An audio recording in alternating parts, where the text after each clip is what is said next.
Hi guys, this is Vitaly with AFT Dispatch and A2C Logistics, and in today's video, I'd like to speak with you about inflation and why it's about to go through the roof. Now, before we get started, I'd like to ask you to please like the video, be sure you subscribe to the channel, and hit the notification bell so you never miss a single release of our videos, where every Friday, we're talking about something that could benefit you in your trucking businesses, in your trucking careers, as well as cover the loads we've successfully booked for our customers, consisting of leased and owner operators and carriers, operating under their own MC authorities, running under our truck dispatch services. As always, guys, big thank you for all the likes you provided in all the previous videos. Please do keep them coming. Let's talk about this inflation and why it's about to go through the roof. Now, guys, I realize that we've been talking about China, the Chinese economy, all the container ships, all the problems that we've been having in the West Coast ports and all over the country with all these ships and products not arriving and all these other issues. And the reason we keep coming back to this is because it's very important. You see, this is a leading indicator of what we can expect in the U.S. economy in terms of inflation and how far your dollar can go tomorrow rather than today. And here's why. So you see, the Chinese economy is the second largest economy in the world. Currently, they hold $8 trillion of debt. Now, in contrast, the United States holds $28 trillion in debt. But the more important question is the difference of the types of debt. You see, in China, they're holding the majority of that debt as real estate. Okay, their real estate developers have been failing left and right. Now, we made a video earlier. I'll leave a little card here in the corner. Take a look at that video. This was about the Evergrande, and Evergrande did not fail. They were able to make their minimum payment and stay afloat for the time being. Personally, I think they're just pushing off this problem onto the future. At a later date, they'll deal with it. But ultimately, I think they're going to collapse, and that's going to have huge shockwaves throughout the entire global economy. I mean, global currencies are going to be feeling catastrophic effects of this. This is a global issue. This is a systemic collapse or systemic default that's happening, and ultimately inflation is only going to get worse for other countries as well as us in the United States. And here's why. You see, China is going to have to recoup these funds somehow. We are their number one customer because we've grown used to importing everything into the United States over the last several decades, over decades. Now, a lot of you guys feel that we need to bring in manufacturing back to the United States, domestic manufacturing, and I'm all for it. I'm all about it. I support that idea. The problem is that we just can't do it. This took years of basically importing and creating this problem, so it's going to take a long time to be able to fix this problem. We can't just flip a switch and suddenly everything's nice and honky-dory. It does not happen that way. So what we're going to have to do is basically continue to import products, except now China's going to increase the prices for the same products that we've been buying over the last many decades, and we're going to be the ones who are going to pay that bill. Now, speaking of products, remember all those products floating around in the Pacific Ocean and all over the country? All the port cities that are packed with container ships coming from China. Nobody's unloading anything. We're just having all these shortages all over the place. Well, here's the thing. As we began to get these products off of these containers, we've only taken down a minuscule amount at this point, but already they're seeing that 35% of the products, or up to 35% of the products, are no good. Basically, electronics are dead in the water, no pun intended, and a lot of the other products are also bad. Like, they've had shoes and all sorts of other products that have been coming into the retail sector, and they're opening up the packages and they're moldy because those little silica packets that are designed to dehydrate the products and keep them dry, they can't work when they're surrounded by salt water all the time, which destroys absolutely everything. So here we have it. While they were waiting, lots of companies went bankrupt. The companies that survived finally received their products, and a third of that product is basically destroyed. What do? They raise the prices in order to regain or recoup their initial investment and hopefully make a profit, but at least to break even, which means that you and I are going to be paying a premium for the same products that we used to pay a lot less, besides the fact that already we have elevated levels of inflation. Now, on top of this, we have a major problem with the trucker shortage, right? This is something that we made a video about a year ago. If you're a new subscriber, definitely watch this video. It's definitely a core video for this channel to get an idea of what's going on in the U.S. economy, the U.S. industry, trucking industry, etc., etc. I'll leave a little card here in the corner. Take a look. Now, here's the problem.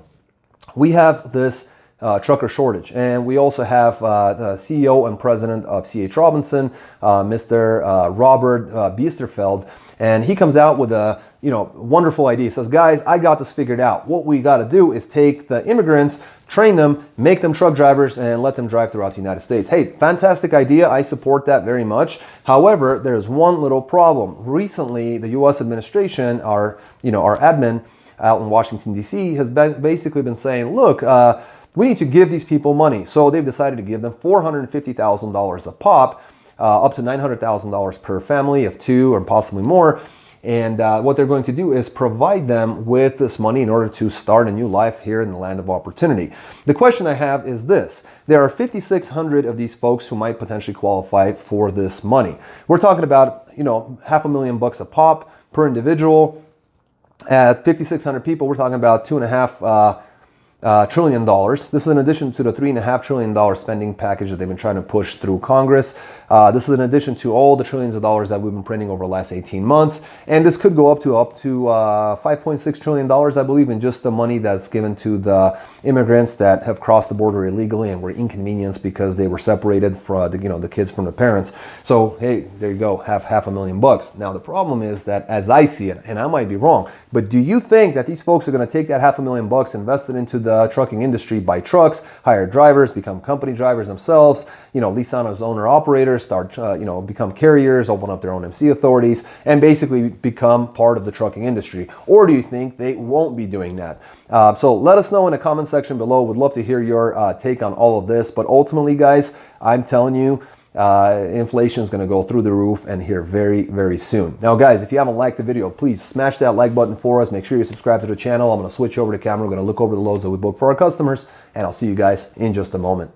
Welcome back, guys. Let's take a look at some of these loads. Now, make sure you stick around to the very end of this video because this week there was so much good freight, we had a really hard time picking the best ones. What you might find really surprising is the huge dollar amounts that people were able to earn, some really great rates per mile. Some of the equipment that was used to make this money might really surprise you as well. And the amount of time that folks made a lot of money in. So we're talking over $10,000, sometimes more in under a week, like 5 or 6 days. So it's definitely something for everyone. Stick around to the very end of this video. We're going to start off with the reefer coming out of Clackamas, Oregon, going to Watertown, New York, and Schenectady, New York.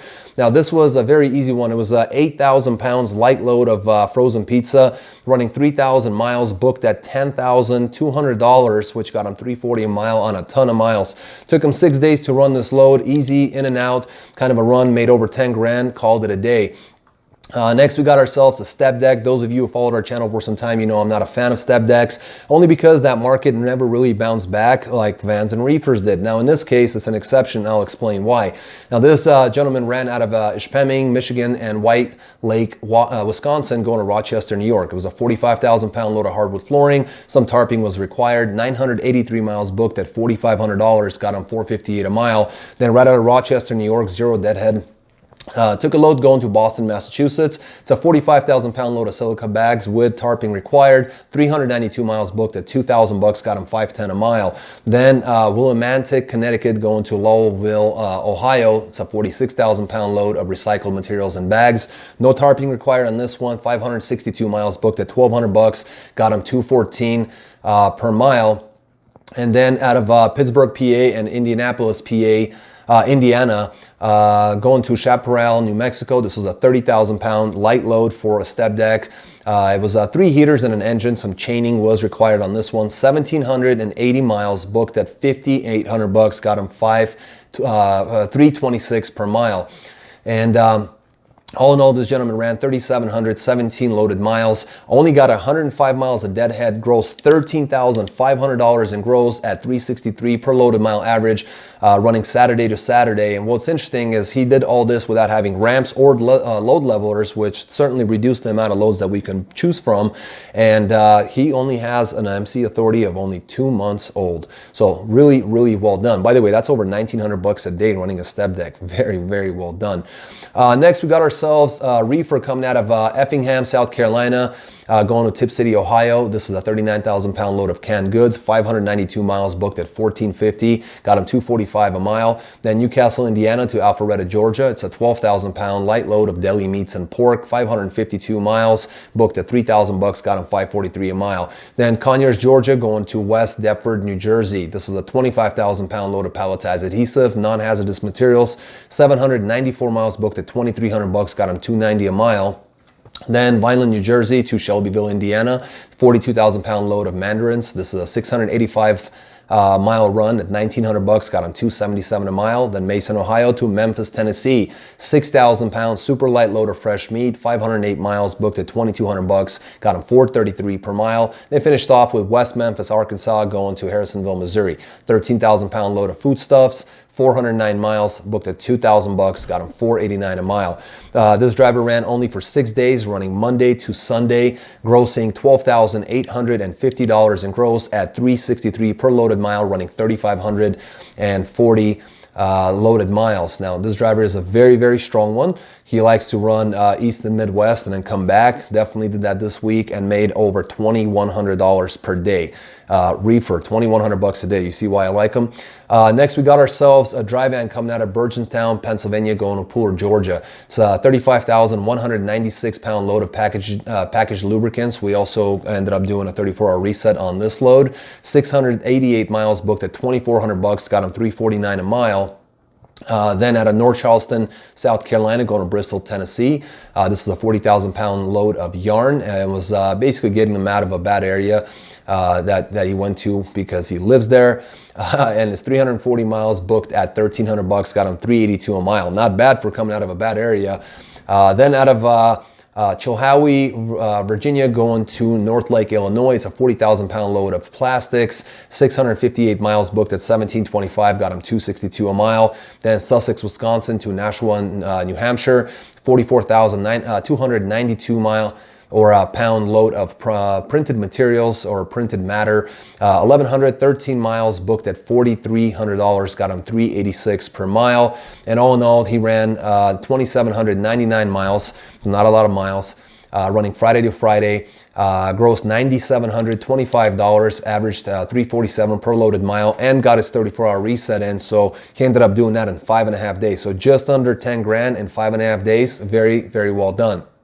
Next, we got a reefer coming out of Morristown, Tennessee to Aberdeen, Maryland. It's a 26,000 pound load of frozen food, 516 miles, booked at $2,300, got him $446 a mile. Then Belmar, New Jersey to Scranton, Pennsylvania. It's a 13,000 pound load of frozen food, 134 miles, booked at $1,900, got him $14.18. You heard that right. Then Carbondale, Pennsylvania to Plimpton, Massachusetts, 19,000 pound load of muffins, 320 miles, booked at $2,000, got him $625. Then two pick one dropper out of Everett, Massachusetts and Raynham, Massachusetts, going to Greensburg, Pennsylvania. It's a 25,000 pound load of palletized groceries, 596 miles, booked at $2,100, got him $352 a mile. And Canton, Ohio, going to Greencastle, Pennsylvania and Disputanta, Virginia. 42,000 pound load of fresh chicken cases, 482 miles, booked at $2,800, got him $581 per mile. And they ended up running Thursday to Thursday, grossed $11,100, ran only 2,048 miles at $542 per mile. So in this case, the driver was able to hit a very decent amount of miles, so he didn't burn a lot of fuel, got a great average, and made over $11,000. That's $1,586 a day. So in this case, I would say that's a good one because he's not burning a lot of fuel, doing some short runs, and making his money as well. So very, very well done. You know, everybody's a little different. Some guys like to run coast to coast, other guys like to run shorter runs. It just depends on your style.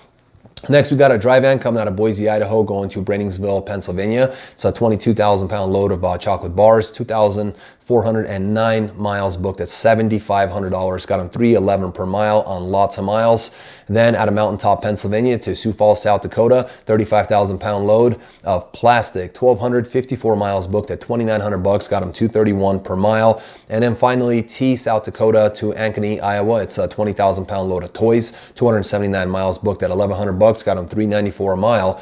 And this gentleman ran a total of 3,942 loaded miles with an average of $292 per loaded mile, which got him $11,500 in gross. Very, very well done. Then we got ourselves a reefer coming out of Bellingham, Washington, going to Jessup, Maryland. It's a coast-to-coast run, 40,480 pound load of chilled seafood, 2,843 miles, booked at $9,000. That's $317 per mile on a ton of miles. Then out of Brainsville, Pennsylvania Took a load to Aurora, Colorado, another long one. And this was on our way back to basically back to going west for more money. Made 35,000 pound load of food ingredients. It was, by the way, a dry load, not refrigerated. 1,691 miles, booked at $4,400. Got him $260 a mile, and he's going to come out of there for really good money as well. Ran 4,534 miles at $296 per loaded mile. Ended up grossing $13,400 for the week. Which is just over $1,900 a day, so very, very respectable. Very strong driver, got a very good average, and he likes to run coast to coast. He likes to, to be able to make his miles, make his dollar amounts, and hates loading and unloading. So this was definitely limiting that to a minimum. Finally, we're going to finish up with a dry van coming out of Valencia, California, and Orange, California, going to Brownsburg, Indiana. Light load, 11,000 pounds of miscellaneous products, or FAK, 2,134 miles, booked at $8,300. Got him $389 per mile on a ton of miles. Then they got him a load out of Plainfield, Indiana to Aurora, Colorado, but that got canceled. We were able to get him a $500 Tonu, truck order not used. Very well done there on the dispatchers. And then they picked up a load at Greenwood, Indiana to St. Joseph, Missouri. It's a 22,000 pound load of shaving products. Only 516 miles, booked at $1,600. Got him respectable, $310 per mile. And ended up running Friday to Friday, grossed $10,400. Ran 2,650 loaded miles at $392 per loaded mile average. Very, very well done. And you too can make this kind of money. Every week we make these videos. We show you guys that you can make really good money, whether you're a leased on owner operator or a carrier. Have your own MC, you're welcome. If you have your own equipment, want to lease on and let basically us take care of the getting the loads, billing and invoicing, taking all the risk, all the safety compliance, basically everything to run a trucking company. We'll take care of you. We have a very transparent program, a very low cost program for leased on owner ops. And like I said, MC carriers can also benefit from this as well. You just have to get in touch with us, call us or text us at 801-448-6363. Get more information on our website at aftdispatch.com/go. Fill out our chat box on any one of our web pages. And most importantly, until next week, stay healthy, be wealthy. Take care, guys.